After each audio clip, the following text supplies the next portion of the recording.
আসসালামু আলাইকুম। আমি আজকে আপনাদের সাথে ভিডিওতে যে বিষয় নিয়ে আলোচনা করতে চাচ্ছি, সেই বিষয়টি হলো গরু ডেলিভারির পর যে ঠান্ডা জ্বর হয় এবং বাছুরের যত্ন কিভাবে নিবেন এই বিষয় নিয়ে। কেননা এখন বর্তমানে শীতকাল, এখন গরু বাছুরের একটু বেশি যত্ন নিতে হয়। তার জন্য এই বিষয় নিয়ে আলোচনা করব।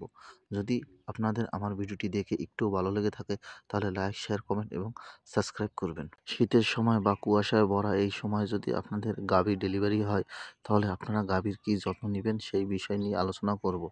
কেননা গাভী ডেলিভারির পর যদি গাভীর বাছুরের গায়ে যে মিউকাসগুলো লেগে থাকে বা ময়লাগুলো লেগে থাকে, এই মিউকাসগুলো যদি বেশি পরিমাণ খেয়ে থাকে তাহলে গরুর একটু পেট ফাঁপা হয় এবং অনেক সময় খাওয়া দাওয়া বন্ধ করে দেয়।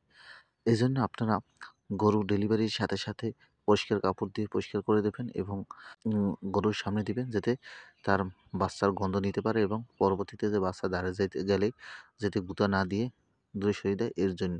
এবং যদি যদি আপনারা পারেন তাহলে আপনারা নাড়িতে টিয়ার আয়োডিন দিয়ে বা জীবাণুনাশক দিয়ে মুছে দিবেন। এবং গরুর যদি ঠান্ডা বেশি হয়ে থাকে তাহলে গরুকে শীতের পোশাক পরাবেন, তাপমাত্রা বেশিতে রাখবেন। তাহলে আপনার বাছুর সঠিকভাবে থাকবে। এবং গরু ডেলিভারির পর যদি এই মিউকাসগুলো খেয়ে থাকে তাহলে তার পেটের ভিতর একটু হালকা বদহজম হয় এবং ডেলিভারির পর অতিরিক্ত খিদে থাকার কারণে সে খাবার বেশি খায়। এ কারণেও অনেক সময় দেখা যায় গরুর পেটে একটু ভাপ দিউনা থাকে। এই ভাপটা দূর করার জন্য আপনারা সবসময় গরুকে কম দানাদার খাদ্য দিবেন এবং কাঁচা ঘাস বেশি দিবেন।